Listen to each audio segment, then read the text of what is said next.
আসসালামু আলাইকুম রহমতুল্লাহি ওয়া বারাকাতুহু। বিসমিল্লাহির রহমানির রহিম। আমি আমার নাম হচ্ছে মোহাম্মদ আসিফ খান। মেডিকেল অ্যাডমিশন টেস্ট 24-25 এই এক্সাম আমার মেডিকেল আসছে ফরিদপুর মেডিকেল কলেজ। তো এটা হচ্ছে আমার প্রথম ভিডিও। এই ভিডিওটা অবশ্যই আমি ইউটিউবে, আমার ফেসবুকে এবং কিছু কিছু আমার কলেজ গ্রুপে আপলোড করব। তো বিষয়বস্তু হচ্ছে এবারে মেডিকেল অ্যাডমিশন টেস্টে এক্সাম দিয়ে আমার সিরিয়াল এসেছে 3088তম এবং আমার মার্ক ছিল 76.5। আচ্ছা, এটা এখানে লিখে দিলে ভালো হতো অবশ্য, এখানে লিখতে অসুবিধা নাই। তারপরে এখন বিষয়টা হচ্ছে যে কিভাবে প্রিপারেশন নিতে হবে। ট্রান্সফার পর অনেকেই SMS দিচ্ছে, ফোন দিচ্ছে যে জুনিয়র যারা আছে কলেজে এবং স্কুল থেকেও যোগাযোগ করছে কয়েকজনে, ফার্স্ট ইয়ার সেকেন্ড ইয়ার মানে HSC 25 এবং 26 ব্যাচ যারা। তো কীভাবে চান্স পেতে হবে, কীভাবে কি পড়তে হবে, অনেক প্রশ্ন তোমাদের জানে, আমারও ছিল প্রশ্ন হয়তো। তো আমার আজকের মেন টপিক হচ্ছে যে আমি তোমাদেরকে আজকে আমাদের যে 100টা MCQ ছিল, তোমাদের কাছে ফিজিক্স প্রথম পত্র যে 13টা MCQ সেটা আজকে সলভ করাবো। এমনি করে আমি তোমাদেরকে প্রতিদিন কিছু MCQ সলভ করাবো এবং কিছু গাইডলাইন দেবো যে কীভাবে তোমরা কি করতে পারো। দেখো, এক এক বেচের জন্য এক এক হিসাব। তুমি যদি 25 বেচ হয়ে থাকো, তোমার জন্য এক একটা নিয়ম, মানে এক একটা জিনিস তোমাকে অ্যাডভাইস দেবো, এবং 26 বেচ শেষ হয়েছে তার জন্য আরেকটা। আচ্ছা, এখন আমি মূলত চিন্তা করতেছি 25 বেচ নিয়ে, যেহেতু মাত্র আমি অ্যাডমিশন টেস্ট পার করলাম। তো 25 বেচের তো শুরু, আর 10 মাস ডিসেম্বরে তো মেডিকেল অ্যাডমিশন টেস্ট হবে।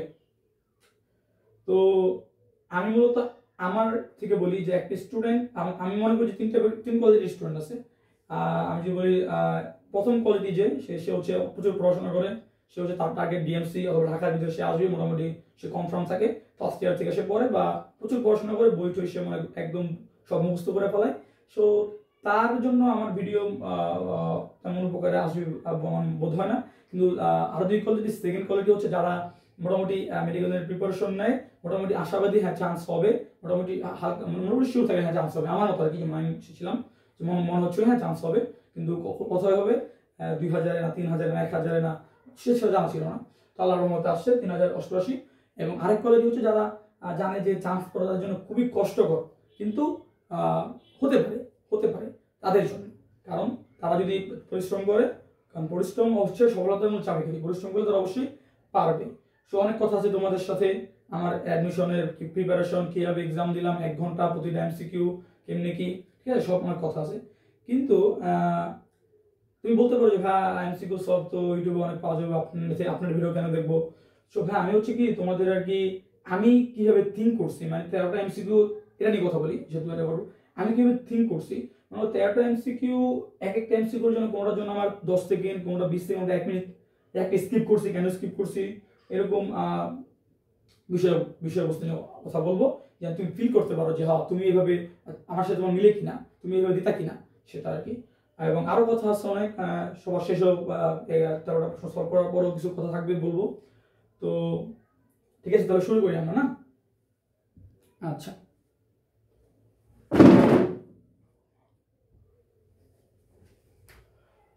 প্রথম প্রশ্নটা যে দেখছি আমি, আচ্ছা ভাই তোমরা সলভটা না, মানে আমি হচ্ছে প্রশ্ন যদি উঠা পারবা লিখে অনেক সময় চলে যাবে, তোমাকে আমি একটা লিঙ্ক দিয়ে দেবো, সেখানে যে উন্মেষের তোমার থাকবে, যে সলভটা থাকবে, সেখান থেকে তোমার প্রশ্ন করে দেন প্রশ্ন করে আমার ভিডিওটা দেখো, তাহলে তোমরা প্রশ্নের সাথে সাথে বুঝে অ্যান্সারটা কেন হলো। অ্যান্সার তো হলো, সেটা সবাই জানে, অ্যান্সার দেওয়া আছে, কিন্তু কেন এটা হলো এবং আমি কিভাবে এটা অ্যাপ্রোচ করছি, কতটুকু সময়, সেটা হচ্ছে মানে বিষয় আর কি। তো ঠিক আছে, শুরু করি আমরা।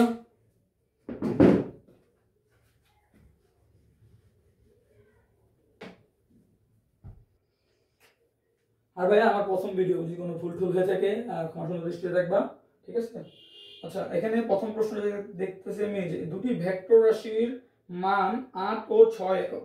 দুটি ভেক্টর রাশি, একটা হচ্ছে 8 আর একটা হচ্ছে 6 কি একক, ঠিক আছে, 6 একক। 30 ডিগ্রি, এরা পরস্পর 30 ডিগ্রি কোণে ক্রিয়াশীল হলে এদের ভেক্টর গুণফল কত? থিটার মান বলছে 30 ডিগ্রি। এখন বলছে এখানে যে বিষয়টা, যে ভেক্টর গুণফল কত, কি বলছে? ভেক্টর গুণফল। এখন এই প্রশ্নটা দেখার পর দেখো এখানে কি বলছে, ভেক্টর গুণফল। তো গুণফল ভাইয়া কি, একটা হচ্ছে তোমার যদি এরকম থাকে এটা কি বলি আমরা ডট গুণ বা স্কেলার গুণ, আর কি যদি এরকম থাকে যে এটা কি বলি আমরা এরকম ক্রস গুণন, এবং এই ক্রস গুণনটা হচ্ছে কি আমাদের এই ভেক্টর গুণন, ভেক্টর গুণফল বা ভেক্টর গুণন। এটার সূত্র কি, সূত্র অবশ্যই জানতে হবে। সূত্র কি, তুমি যদি লেখো যে এ, এখানে লিখি যে এ ক্রস বি, তো তোমার কি হবে যে A dot B sine theta, এবং এটা থাকে অবশ্যই মান দিক। কিন্তু এখানে বলছে ভাইয়া যে ভেক্টর গুণফল কত, এখানে দিক মি কত ইম্পর্টেন্ট না, কারণ এখানে অপশন ছিল হচ্ছে 16 20 48 24। তুমি করো এর মান কত দাও 8 ইনটু ধরো 6 এবং সাইন 30 ডিগ্রি, এটা করলে কত হয় 6 48 এবং সাইন 30 ডিগ্রি মান কত হাফ, তো করো কত হয় 24 24 ঠিক আছে না। এই যে ভাই এভাবে ম্যাথটা এভাবে হয়, কিন্তু আমি কিভাবে করছি, আমার কতক্ষণ সময় লাগছে, আমার এটা করতে হবে 15 থেকে 20 সেকেন্ড লাগছে। কিভাবে লাগছে, আমি দেখছি ভেক্টর গুণফল প্রথম প্রশ্ন যখন করছি আমি যে দুটি ভেক্টর রাশি মানে যখন 8 ও 6 একক পরস্পর 30 ডিগ্রি কোণে ক্রিয়াশীল হলে ভেক্টর গুণফল কত, তাই না। ভেক্টর গুণফল তার মানে এ গুণ বি মানে দুটা গুণফল হবে sin 30 ডিগ্রি, তো sin 30 ডিগ্রি মানে হচ্ছে হাফ, এবং গুণফল হচ্ছে 48 48 কে 2 ভাগ দিব মানে 24, মানে 15 থেকে 20 সেকেন্ডে আমি এটা অ্যানসার করে ফেলেছি। ঠিক আছে, চলো আমরা 2 নাম্বারটা যাই।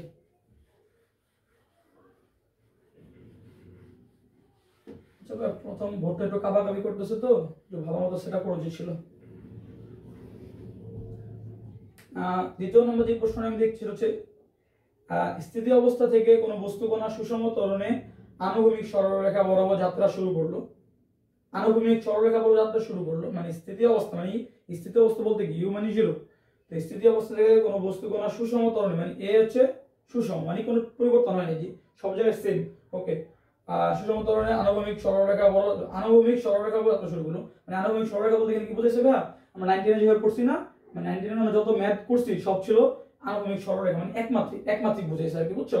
মানে আমরা যে ইন্টারমিডিয়েটে পড়ি প্রাস হচ্ছে শুধুমাত্র দ্বিমাত্রিক, আর মনে করো আমরা অন্য যে কোনো ম্যাথ করি যে কোনো চ্যাপ্টারে সেটা হচ্ছে সব একমাত্রিক, ঠিক আছে। এটা বুঝাইছে আনুভূমিক সরলরেখা বরাবর যাত্রা শুরু করলো। চতুর্থ ও তৃতীয় সেকেন্ডে, মানে চতুর্থ ও তৃতীয় সেকেন্ডে তার অতিক্রান্ত দূরত্বের অনুপাত কত, দূরত্ব মানে কি s1 অনুপাত s2 চাইছে, ঠিক আছে। তো এটা না ভাইয়া কেউ যদি আর কি মানে ভেঙে করতে চায় তো অনেক বড় হবে, সময় লাগবে। আমি কেমন করে দেখাই, বড় করে দেখাই। আর প্রথম কথা হচ্ছে এই প্রশ্নটা পড়ার পরে অনেকের মাথায় আসতে পারে যে তৃতীয় চতুর্থ সেকেন্ডে অতিক্রম দূরত্ব মানে 4 সেকেন্ডে কত দূরত্ব, মানে এই সূত্র আর কি, ut প্লাস হাফ at এই সূত্রটা। এটা প্রথমে আমার মাথায় আসছিল এই সূত্রটা দিয়ে, কিন্তু আমি পরে এটা আমি সাথে বুঝতে পারছি এটা হবে না, ঠিক আছে। কেন হবে না, কারণ তৃতীয় ও চতুর্থ আমরা যে বলি না যে অতিক্রম দূরত্ব কত 10 সেকেন্ড পর বলে, ঠিক আছে, বা 10 সেকেন্ডের মোট অতিক্রম দূরত্ব এভাবে বলে, ঠিক আছে, কথাটা এভাবে থাকে। কিন্তু এভাবে কিন্তু বলেনি 4 সেকেন্ড পর অতিক্রম দূরত্ব ও 3 সেকেন্ড পর অতিক্রম দূরত্ব, এভাবে বলেনি। এখানে বলা হয়েছে চতুর্থ ও তৃতীয় সেকেন্ড, চতুর্থ মানে 4তম সেকেন্ডে, এখানে 4তম না লিখে চতুর্থ লিখছে, বুঝতে পারছো। এই কনফিউশনের কারণে অনেকে ভুল করছে। আমার এক ফ্রেন্ড ফরিদপুর ওর হয়েছে, ওর নাম হচ্ছে ফারহান, তো ও এটা পড়ে ওইটা মনে করছে, ও মিলাতে পারে না, স্কিপ করছে। কিন্তু আমি যেটা মিলাতে পারছি আমার অ্যান্সার হয়েছে, কি হয়েছে আসলে দেখাচ্ছে তোমাকে। তো এর সূত্র কোনটা অবশ্যই মুখস্থ রাখতে হবে, s = u plus half a 2t minus 1। অবশ্যই তোমার আমাদের এটা পারতে হবে, সূত্র মুখস্থ রাখতে হবে। ফেজ মানে সূত্র তোমরা জানো এটা। তো এখানে তুমি দেখো ইউ শূন্য, তো এটা মুছে দিয়ে এখানে শূন্য মানে বাদ শূন্য দিতে পারো, অসুবিধা নাই এখানে, ঠিক আছে। তো আমরা s1 হিসাব করি, ঠিক আছে। s1 হিসাব করো কত হয়, তাহলে মনে করো যে এখানে যদি হিসাব করো চতুর্থ সেকেন্ড হিসাব করি না, তো 4 দোকানে 8 আর 7, তো 7a/2 এই s1, ঠিক আছে। তো পাইলাম 7a/2। আচ্ছা অনুপাত s2 বের করব, s2 এখানে বের করি, s2 কত হয় দেখি, s2 এই শূন্য এখানে বসাবো 3, তো 3 বসাইলে 3 দোকানে 6 - 1 5, তাই 5a/2, এখানে কি হলো 5a/2। ভাইয়া তোমাদের বুঝতে অসুবিধা হতে পারে, আমি যেন এক্সট্রিমলি সরি, প্রথম ভিডিও ভাইয়া ভুল হতে পারে, তুমি আমাকে কমেন্ট করে জানিয়ে দিবা, আমি পরবর্তী ভিডিওগুলোতে যেন ভুল না হয় সেটা চেষ্টা করবো। তো এখানে তুমি এটা কাটে দাও, এটা দাও, থাকে কি 7:5। এটা হচ্ছে আমাদের অ্যান্সার। অপশনে ছিল অনেকগুলো, অপশনে ছিল অনেকগুলো, কিন্তু 7:5 হচ্ছে আমাদের অ্যান্সার। এটা করতে আমার কতক্ষণ লাগছে? এটা করতে ভাই আমার আসলে সত্যি কথা বলতে 50 সেকেন্ড 1 মিনিট আসলে লাগছে। এটা আমি প্রথম ফার্স্ট চান্সে দিই নাই, কারণ ম্যাথ আসলে ফার্স্ট চান্সে দেওয়া একটা রিস্ক হয়ে যায়। আমি সেকেন্ড চান্সে এটা দিছি। ঠিক আছে, ওকে আসো তো পরেরটা যাই। আমি মূলত ভাই 3বার আর কি 3ই করতে নাই, প্রথমে এক চান্স দেখাইছি, দ্বিতীয়বার তৃতীয়বার দেখাইছি, এটা দ্বিতীয়বারে দিয়েছিলাম মনে আছে, কারণ সহজ মানে আমার সহজ লাগছে আর কি, দ্বিতীয়বার দিয়ে দিছি। আমি একটু ফিজিক্স একটু ভালো পারি, তো মানে এটা আবার একটা আরো কাহিনী আছে কেন ফিজিক্স ভালো পারি, সেটা আবার অন্য সময় তোমাদের সাথে শেয়ার করবো। ঠিক আছে, 3 নম্বর প্রশ্ন। এখানে বলছে যে 0°C তাপমাত্রায়, 0°C তাপমাত্রায় সম্পৃক্ত জলীয় বাষ্পের সম্পৃক্ত জলীয় বাষ্প, ঠিক আছে, সম্পৃক্ত জলীয় বাষ্প, সম্পৃক্ত জলীয় বাষ্প চাপ, সম্পৃক্ত জলীয় বাষ্প চাপ কত? 4.5 মিলিমিটার, ঠিক আছে, মিলিমিটার পারদ হলে 40°C তাপমাত্রা জলীয় বাষ্পের চাপ কত? এই প্রশ্নটা হচ্ছে কি, এটা হচ্ছে তোমার দশম চ্যাপ্টারে, ফার্স্ট পেজ দশম চ্যাপ্টারে একটা ছক, সেই ছক থেকে সরাসরি দিয়ে দিয়েছে। ছকটা আমি জীবনে দেখি নাই, পড়ি নাই, এবং এই আমি মনে করি 199টা প্রশ্ন অ্যান্সার করছি, এই একটা আমি স্কিপ করছি। ঠিক আছে, কেন স্কিপ করছি ভাই? এটা আসলে জানতে যেতে বোকামি আসলে, না আমি স্কিপ করে আমিও ঠিক আছে, এটা কোনো জায়গায় তেমন ঠিক নাই। তার আমার মধ্যে অনেকে স্কিপ করছে, যে ফার্স্ট হয়েছে ও হয়তো আমার মনে স্কিপ করছে বা দিলেও ভুল হতে পারে, কারণ ভাই এটা আসলে ভুল হবেই। এটা মনে করো যে 100তে 100 প্রিপারেশনে কেউ যায়ও না, ওটা হয়ও না। ঠিক আছে, পরেরটা দেখি আমরা। তো তিনটা গেল। ঠিক আছে, কোন শব্দ তীব্রতার কানে শ্রুতি যন্ত্রণা শুরু হয়? এটা হচ্ছে তরঙ্গ চ্যাপ্টার, নবম চ্যাপ্টার, যে কোন শব্দ তীব্রতায়, মানে তীব্রতা, ইন্টেন্সিটি, ঠিক আছে, ইন্টেন্সিটি কানে, তীব্রতা কানে শ্রুতি যন্ত্রণা, কানে যন্ত্রণা শুরু হয়। তবে এটা হচ্ছে ভাই, এখানে তুমি অপশন যদি দেখো না, 180, তারপরে হচ্ছে 120, আচ্ছা 120, 80, 150। তুমি যদি শ্রাব্যতার সীমা দেখো না, 0 থেকে 120 ডেসিবেল পর্যন্ত, ঠিক আছে, শ্রাব্যতার সীমা হচ্ছে এটা। তুমি যদি মূলত হচ্ছে কি ভাই, শর্ট সিলেবাসের বাইরে থেকে যে প্রশ্ন আসে না, তো এগুলো মনে করো অত কঠিন আসে না, মানে তুলনামূলক শর্ট সিলেবাস যেরকম আসে তার থেকে মোটামুটি সহজই আসে আর কি, বিগত বছরগুলো দেখা গেছে। ঠিক আছে, কিছু দু একটা এক্সপ্রেশন থাকতে পারে। তো মনে করো এটা যদি কেউ জেনে থাকে, ও বুঝবে এটা হবে না, এটা হবে না, এটা না, এটা কানে যন্ত্রণা হয়, মানে তীব্রতার কারণে কানে যন্ত্রণা হচ্ছে। তো আমরা ভাই জানি যে যন্ত্রণা এটার কারণে হয়, লেখা আছে, স্পষ্ট লেখা আছে, বই লেখা আছে স্পষ্ট, এটা অ্যান্সার। ঠিক আছে, ওকে আসলে পরেরটা যে আমরা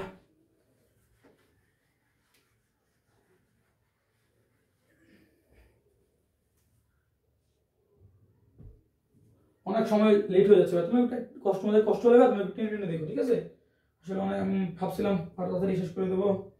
আচ্ছা, 1 আলোকবর্ষ সমান কত? ভাই 1 আলোকবর্ষ মানে কি? প্রথম তোমাকে মনে রাখতে হবে যে আলোকবর্ষ, ঠিক আছে, আলোকবর্ষ এটা হচ্ছে দূরত্ব রেখা, দূরত্ব রেখা, কিন্তু সময় না। আলোকবর্ষ সময় না, মানে হচ্ছে আলো, এই আলো, 1 সেকেন্ডে, 1 বছরে কি পরিমাণ দূরত্ব অতিক্রম করে? যে বলতো আরো 1 সেকেন্ড কি পরিমাণ দূরত্ব অতিক্রম করে? এই যে আলোর বেগ কত জানো? 3 × 10⁸ মিটার পার সেকেন্ড হচ্ছে আলোর বেগ। মানে কি, আলো 1 সেকেন্ডে 3 × 10⁸ মিটার দ্রুত অতিক্রম করে। তাহলে 1 বছরে, আলোর বছর মানে 1 বছরে অতিক্রম করে। এটা হচ্ছে তোমার কি করতে হবে, তোমাকে এই 3 × 10⁸ এর সাথে গুণ দিতে হবে 1 বছর। তাহলে 1 সেকেন্ড, 1 মিনিট হলো, 1 ঘন্টা হলো, 1 দিন হলো, 365 কি হলো, 1 বছর হলো, 24, 1 বছর হলো। যদি এটা করো না তুমি, মানে অ্যান্সার বের হবে 9.46 × 10⁻15 মিটার। ঠিক আছে, কিন্তু অপশনে ছিল কিলোমিটার। তুমি কিলোমিটার নিলে কি করবা? মিটার কিলোমিটার নিলে কি করতে হয়? ভাগ দিতে হয়। ভাগ দাও, ভাগ দিলে কি ভাগ দিবা, ভাগ দিলে কি হবে? 3 কমে যাবে, 9.46 × 10⁻12। এটা কত, আমার কত সময় লাগছে? লেস দেন 10 সেকেন্ড, কারণ আমি দেখছি দিয়ে দিছি, মানে 15 দেখছি 15 আছে কিনা, 15 আছে কিন্তু কিলোমিটারে, সো আমি দেখছি যে 12 আছে কিলোমিটারে, 12 দিয়ে দিছি, শেষ। এগুলো ভাই আসলে মুখস্থ হয়ে গেছিল আসলে, মত এটা হচ্ছে বিষয়। তারপরে দেখি ক নাম্বার এলাম আমরা, 1 2 3 4 5 6 নাম্বার আসলাম। স্থিতি অবস্থা থেকে, মানে স্থিতি আজীবক শূন্য, স্থিতি অবস্থা মানে আজীবক শূন্য। স্থিতি অবস্থা থেকে যাত্রা শুরু করে একটি বস্তু 5 সেকেন্ডে, সময় কত? 5 সেকেন্ড। 5 সেকেন্ডে 187.5 মিটার অতিক্রম করে। দূরত্ব কত 187.5 মিটার পথ অতিক্রম করে। বস্তুটির ত্বরণ কত? ত্বরণ চাইছে, ঠিক আছে। এবার এটা আছে না, আমি আগে মানে নরমালি আগে লিখছি, কি লিখছি সূত্র, এটা তোমার মাথার সাথে সূত্র আসতে হবে। এরকম সূত্র v = u + at, সূত্র হচ্ছে এটা। না না সরি ভুলেছি, সূত্রটা না, আসলে সূত্র হচ্ছে এটা, দূরত্ব দেওয়া আছে, ত্বরণ লাগবে, সময় দেওয়া আছে, s = ut + half at square। সূত্র হচ্ছে এটা, হ্যাঁ এটা। তোমার এটা শূন্য হয়ে যাবে, ut শূন্য, তুমি ut শূন্য লেখো, আর এখানে হাফ এর মান বের করবা, ঠিক কত দেওয়া আছে 5 সেকেন্ড, 5 স্কয়ার। ওকে, এবার দূরত্ব দেওয়া আছে সেটা তুমি যদি এখানে করো, দূরত্বের সাথে এটা গুণ দিয়ে দাও, তাহলে তোমার কি বের হবে যে s × 2 = a × 5 স্কয়ার, বা তুমি এই পাশে নিয়ে আসো, ঠিক আছে। তাহলে এটা হচ্ছে যে s কত 187.5 ×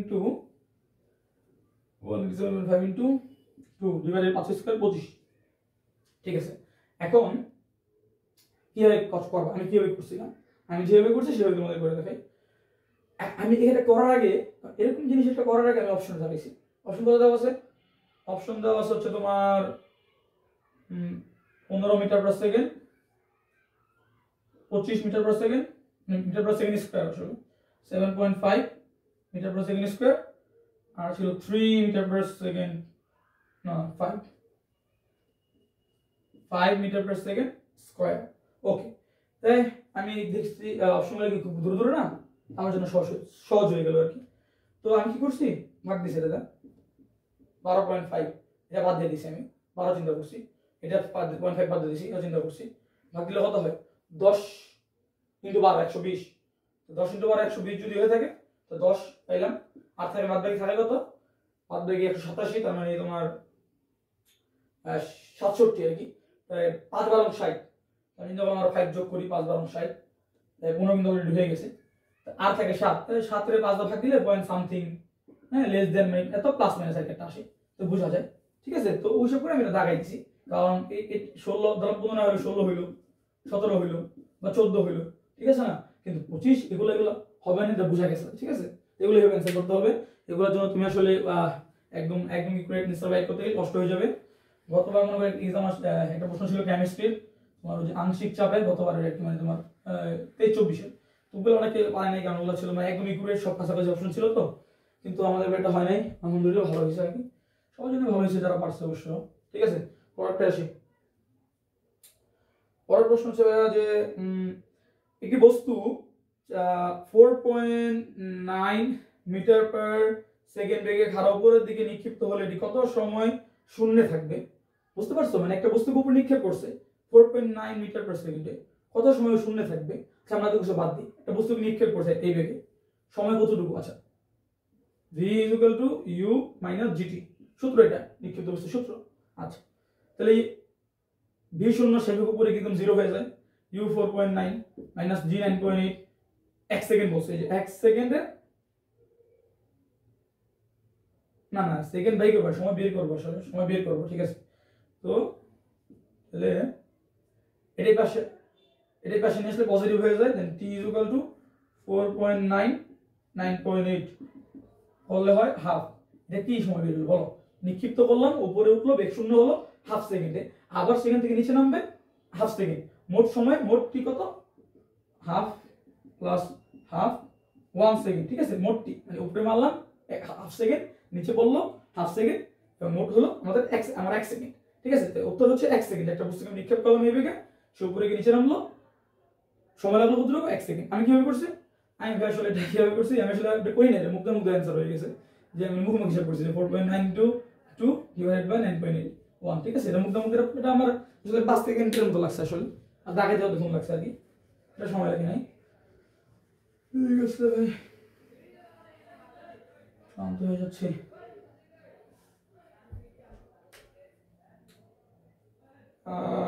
পরের প্রশ্ন, নিচের কোনটি অসংরক্ষণশীল বল? এখানে যে অপশনগুলো দেওয়া আছে, অভিকর্ষ বল, তারপরে স্প্রিং এর বল, তারপরে তড়িৎ বল, তারপরে সান্দ্র বল। ঠিক আছে, আগে তোমার বুঝতে হবে অসংরক্ষণশীল বলটা কি। বল দুই প্রকার, মানে এই পার্সপেক্টিভে হিসাব করলে যে সংরক্ষণশীল বল এবং অসংরক্ষণশীল বল। সংরক্ষণশীল বলটা হচ্ছে, আমি সংজ্ঞা বলি তারপরে আমি বোঝাই বলি, যে বল দ্বারা কৃত কাজের পরিমাণ শূন্য হয় তাকে সংরক্ষণশীল বল বলে।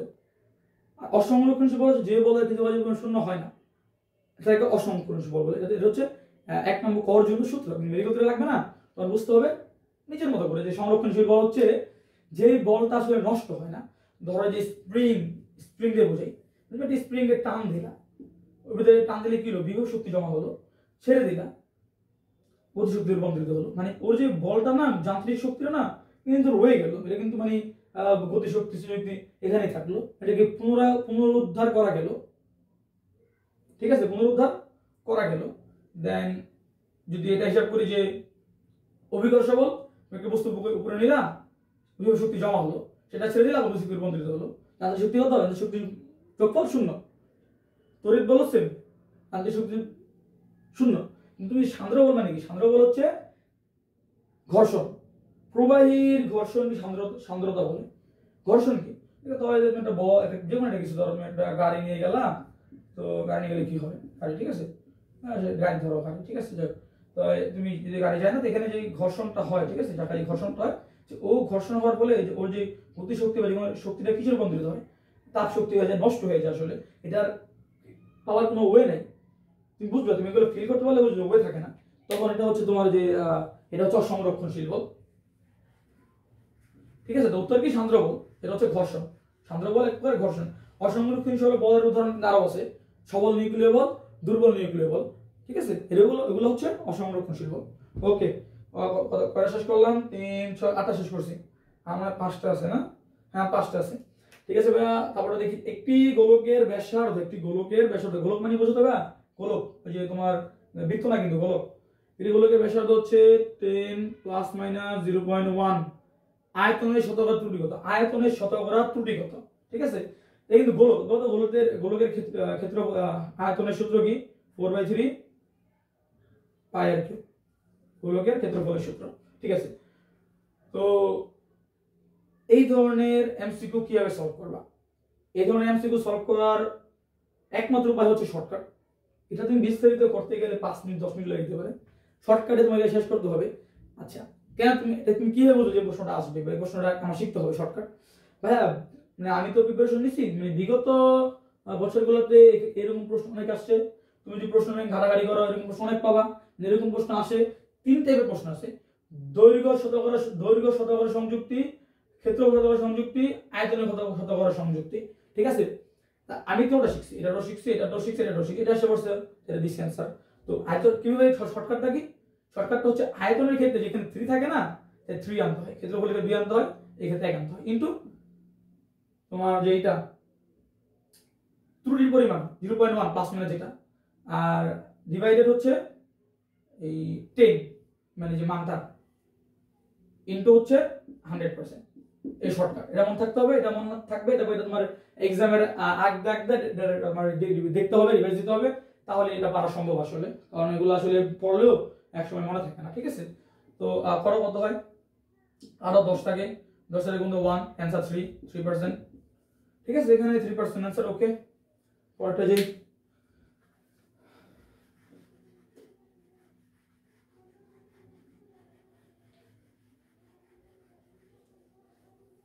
ঠিক আছে, পরের প্রশ্ন হচ্ছে যে মান শূন্য নয় এমন ভেক্টরকে তার মান দিয়ে ভাগ করলে কি পাওয়া যায়। তো একটা ভেক্টর এ, এর মান বলছে যে মানটা হচ্ছে শূন্য না, যে কোনো কিছু পারে এনিথিং, মানে শূন্য না আর কি। এই ভেক্টরকে, মানে এই যে ভেক্টরটাকে যদি আমি এর মান মানে কি জানো, এই যে মান অবশ্যই জানো, জানার কথা, নরমালি প্রতি বিষয় থেকে মান দিয়ে ভাগ করলে কি পাওয়া যায়।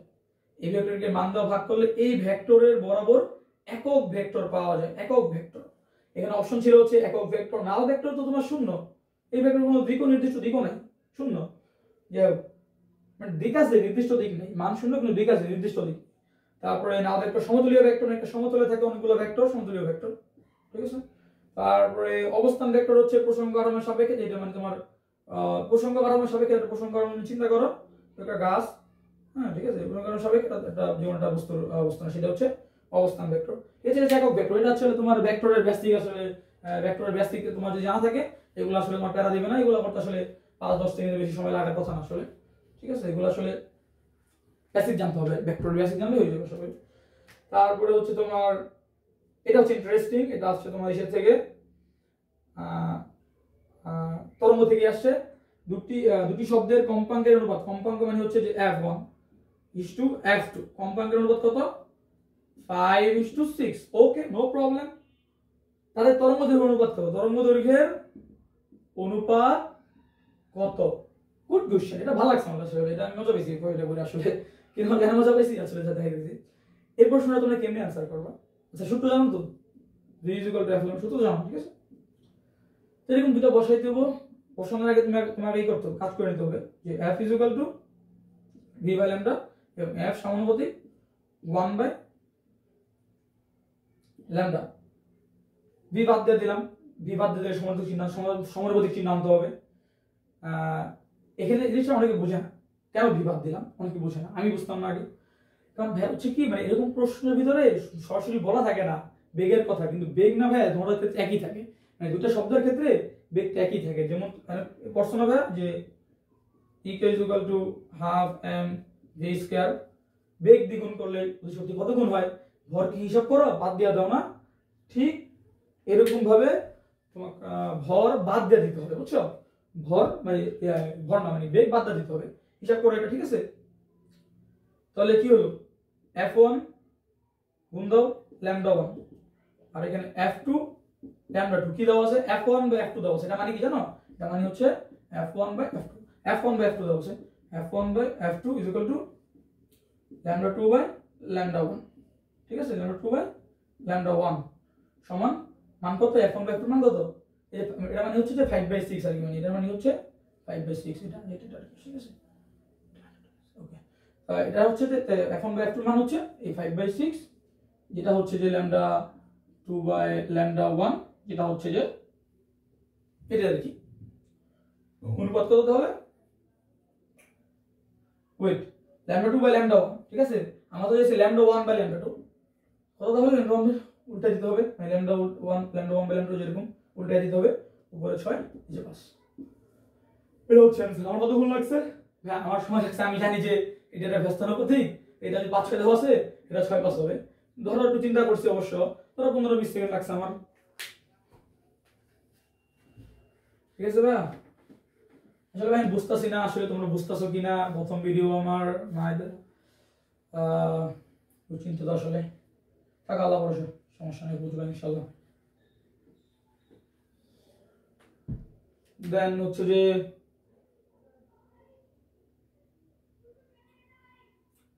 পৃথিবীর ঘূর্ণন না থাকলে পৃথিবী পৃষ্ঠে কোন বস্তুর ওজন হবে। এটা ভাই আমার প্রশ্নটা খুব ভালো লাগছে আমার কাছে আসলে। পৃথিবীর ঘূর্ণন না থাকলে, যে আমাদের পৃথিবীটা না, এটা হচ্ছে তোমার কেন্দ্র, পৃথিবীর কেন্দ্র, এটা হচ্ছে তোমার বিষুবীয়, এটা হচ্ছে মেরু অঞ্চল। তো পৃথিবীটা আমার আঁকা আসলে হয়েছে কিনা একটু এখন নয়, ঠিক আছে, মেরু অঞ্চল। এখানে যে দূরত্ব হয় তোমার 4000, এখানে দূরত্ব হয় যদি মনে করো 4600 কিলোমিটার, এখানে 4600 প্লাস কিলোমিটার আর কি, বেশি বিষুবীয় অঞ্চলে বেশি, এখানে কম। যতটা বিষয় না, বলছে যে পৃথিবীর ঘূর্ণন না থাকলে পৃথিবী পৃষ্ঠে কোনো বস্তুর ওজন হবে, তোমার জানতে হবে এই সূত্রটা, g = g prime = g minus omega square r cos square lambda। lambda কি, অক্ষাংশ, মানে যে বিষুবীয় অঞ্চল থেকে যেটা বস্তু এখানে আছে, তাই এটা lambda, তাই lambda, এটা জানতে হবে। এখন তুমি আমাকে বলো যে পৃথিবী না ঘুরে, এটা আসছে হচ্ছে ঘূর্ণনের কারণে, অত কিছু তো এখন বলা যাবে না। এই জিনিসটা আস্তে আস্তে ঘূর্ণনের কারণে জি এর মান কমে যায়, কমে যেতে হয়, অরিজিনাল জি থেকে তুমি বিয়োগ করতেছে, অবশ্যই জি এর মান কমতেছে, এটা বিয়োগ হয়। ওমেগা কি, ওমেগা হচ্ছে পৃথিবীর কৌণিক বেগ, যেটা হচ্ছে তোমার 2π আর 24 ঘন্টা আর কি, 60 × 60। ওকে, তো এটা হচ্ছে ব্যাসার্ধ, cos স্কয়ার ল্যামডা হচ্ছে এটা বললাম, ঠিক আছে ওকে, মানে কোণ আর কি, বস্তু এখানে আছে, এখানে থাকলে কোণ 0 ডিগ্রি, cos 0 ডিগ্রি মান 1 আমরা জানি, ওকে। তো তাই মনে করো যে সামথিং একটা এর মান আছে, একটা মান বের হইছে, এখন যদি মান কমে যাচ্ছে, কিন্তু যদি ঘূর্ণন বন্ধ হয়ে যায়, না ঘুরলে কি হবে, না ঘুরলে যে ওমেগা আছে না, ওমেগা হয়ে যাবে 0, 0 হয়, ওমেগা হয়ে যাবে 0 হয়ে গেলে কি হবে, আগে যে মানটা পেতাম এখন কি হবে, এটা জি এর সমান হয়ে যাবে। তো আগে পেতাম ধরো মনে করো যে 9.8, আগে ধরো পেতাম ধরো 9.6, তো এখন ঘূর্ণন বন্ধ হওয়ার কারণে 9.80 পেলাম, এটা বাদ হয়ে গেল, 9.80 পেলাম। তো কি হলো, আগে ছিল 9.6, এখন বৃদ্ধি পেলো। এটা মোটামুটি অনেকে ভুল করছে, আমি চিত্র দেখছি অনেকে ভুল করছে, এগুলো আসলে একটু চিন্তা করলে, একটু মনে করো যে পর্যাবৃত্ত গতি যেটা, সেটা একটু পড়াশোনা করতে হয়, পড়াশোনা করলে এগুলো আসলে পারা যায়, আসলে কত কঠিন, একটু চিন্তা করলে পারা যায়। অবশ্য একটা অপশন করতে হয়, অপশনগুলোতে ছিল যে কি বৃদ্ধিপ্রাপ্ত, বৃদ্ধি পায়, শূন্য, শূন্য মানে কেন্দ্রে শূন্য, অসীম, মানে ভাই জি এর মান অসীম, এটা কোথায় ভাই জি এর মান অসীম, এটা ভাই জি এর মান অসীম কোথায় আসলে জানি না ভাই, কোথায় জি এর মান অসীম। তারপরে হচ্ছে যে স্বাভাবিকের সমান, স্বাভাবিক তো হবে না, কারণ ঘূর্ণন বন্ধ হয়ে গেছে, তাই স্বাভাবিকতা থাকার সম্ভাবনা নেই, ঠিক আছে, বৃদ্ধি পাবে। এটা করতে সময় লেগেছিল, এটা লাগছিল, এটা মানে 40-50 সেকেন্ড অথবা 30-40 সেকেন্ড লাগছিল এটা, কারণ বাকি ভেবে দিছি আসলে। লাস্ট ভাই, লাস্ট আজকের জন্য শেষ। সরল দোলকের সাম্যাবস্থায় কোনটি সর্বোচ্চ হয়? সরল দোলক ভাই, সরল দোলক সাম্যাবস্থায় কোনটি সর্বোচ্চ হয়? এটা হচ্ছে সাম্যাবস্থান, আমরা সরল দোলক হিসাবে করি সাম্যাবস্থান থেকে, এবং এদের এটা এখানে আছে, এখানে থাকলে সব শূন্য আপাতত নাকি, আমি টান দিলাম এখানে, নিয়ে গেলাম এখানে, সর্বোচ্চ এটা বিস্তার হচ্ছে 4 ডিগ্রি পর্যন্ত করা যায়, জানা অবশ্য তোমরা। তো এটা এখানে নিয়ে গেলাম, নিয়ে ছেড়ে দিলাম, দুলবে, ঠিক আছে। তো আমি মনে করো যে এখানে হচ্ছে মুখস্থ তো মুখস্থই, কিন্তু মুখস্থ ছাড়া যদি একটু বলতেছি আর কি, তখন এটা এখানে যায় না ভাইয়া, তখন হচ্ছে যে ধরো আমি টান দিলাম এখানে বা বল প্রয়োগ রেখে দিলাম, তখন কি হয়, বল কাজ করে এই দিক বরাবর, সরণ কাজ করে এই দিক বরাবর, ত্বরণ কাজ করে এই দিক বরাবর। কেন? আমি যেদিকে বল প্রয়োগ করলাম, প্রত্যয়নী বলটা কোথায়, স্প্রিং, স্প্রিং ক্ষেত্রে যেটা হয় আর কি, এখানে বল প্রয়োগ করলে প্রত্যয়নী বলটা কাজ করে এই দিক বরাবর, এই দিক বরাবর, প্রত্যয়নী বল যেদিক কাজ করে, প্রত্যয়নী বলের দিক বরাবর ত্বরণের দিক, এটা কিন্তু মুখস্থ করে লেখা। প্রত্যয়নী বল যেদিকে কাজ করে, স্প্রিং বলো, সরল দোলক বলো, এরকম যা আছে, তারপরে যে ইয়ে আছে কি বলে অবিকল আছে, মানে প্রত্যয়নী বল যেদিকে কাজ করবে, ত্বরণটা সেদিকে কাজ করে। তাই আমরা যদি বলছি যে ত্বরণ সরল দোলকের ক্ষেত্রে ত্বরণ সরণের সমানুপাতিক কিন্তু বিপরীতমুখী, ঠিক আছে, এটা বাদ দিলাম। তো এখানে সর্বোচ্চ অবস্থানে কি হয়, ত্বরণ দিকে বাড়তে থাকে, ত্বরণ সর্বোচ্চ, যদি সমানুপাতিক বিস্তার ত্বরণ সর্বোচ্চ, বেগ কি ভাই এখানে সর্বোচ্চ, কিন্তু শূন্য, যাকে একটা বস্তু মুখোমুখি মারলে শেষে একদম উপরে গিয়ে শূন্য হয়ে যায়, এখানে সেম, এখানে বেগ শূন্য, এখানে কি বেগ এখানে সর্বোচ্চ, ম্যাক্সিমাম আর কি, ম্যাক্স, বেগ এখানে ম্যাক্স, ওকে, তাহলে ম্যাক্স আর কি, এটা এখানে ম্যাক্স। অ্যানসার ছিল সরল দোলকের সাম্যাবস্থায়, মানে এখানে কোনটি সর্বোচ্চ হয়, প্রত্যয়নী বল ভাই এখানে সর্বোচ্চ, মাত্র বললাম, সরণ এখানে সর্বোচ্চ, ত্বরণ এখানে সর্বোচ্চ, বেগ সর্বোচ্চ এখানে, ঠিক আছে, বুঝতে পারছো? আশা করি। ক্লান্ত হয়ে গেছি, প্রথম ভিডিওতে এত আলোচনা করলাম, আসলে খুবই ক্লান্ত। ধন্যবাদ তোমাদের, অসংখ্য ধন্যবাদ যারা ভিডিওটা দেখবা, যদি পারো শেয়ার করে দিও, এটা আমি ইউটিউবে আপলোড দিব, আমার ইউটিউবের নাম হচ্ছে আসিফস অড টিপস, ঠিক আছে, হয়তো এটা আপাতত রাখছি, পরবর্তীতে চেঞ্জও করতে পারি বা রাখতেও পারি। দেন তোমরা 25-26 যে দেখে থাকো, আশা করি তোমরা বেশি উপকৃত হবা। অনেক এসএসসি লেভেলের মানে ক্লাস 9-10 এর বাচ্চারা আমাকে এসএমএস ফোন দিচ্ছে, অ্যাডভাইস চাচ্ছে, আমি তাদেরকে বলছি আসলে তোমাদের তো এখন প্রিপারেশনের সময় না, তোমরা সময় আসো, কলেজে আসো আগে। এখন যারা কলেজে আছো 25-26 তাদের জন্য বেশি গুরুত্বপূর্ণ, মূলত 25 ব্যাচের জন্য বেশি গুরুত্বপূর্ণ। তোমরা আসলে এখন থেকেই মনে করো যে তোমার জন্য অ্যাডভাইস হচ্ছে যে যদি যাদের বই পড়া, মনে করো যে অনেকে বই শেষ করে ফেলেছে, তারা আবার বই পড়ো, কিন্তু কেউ অন্তত বই শুরু করো নাই, ঠিক আছে, তারা মনে করো বই তো অবশ্যই পড়বা, তার পাশাপাশি যদি মনে করো কোশ্চেন সলভ করতে পারো, বিগত বছরের মেডিকেল প্রশ্ন সলভ করতে, তারা তাদের ওটা ভালো হয়, ঠিক আছে। কারণ মূলত ভাই প্রশ্ন হচ্ছে কি, আমার কথা বলে আমি হচ্ছে 19 থেকে মানে 19 কোচিং করছি আর কি, মূলত এসএসসি লেভেলে কোনো কোচিং করি নাই, 2-3 মাস শেষের দিকে হয়তো বা ক্লাস 5 থেকে 6 থেকে 10 পর্যন্ত ক্লাস 10 হয়তো 2-3 মাস হায়ার করছিলাম, আর কোনো কোচিং করি, ইন্টারে কোনো কোচিং করি না, একদম অনলাইনে কোনো কোর্স কিনি নাই। এবং তোমার হচ্ছে যে অ্যাডমিশনের সময় একটু ভয় পেয়ে গেছিলাম, তো মেডিকেল অনেক স্টুডেন্ট, তাই 19 কোচিং করছি। এবং 19 কোচিং আমার যে বিষয় আমাকে হেল্প করছে সেটা হচ্ছে তোমার 19 এক্সামগুলো মূলত, আর হচ্ছে মাস্টার প্রশ্ন ব্যাংক অনেক হেল্প করছে আমার, 19 মাস্টার প্রশ্ন ব্যাংকটা।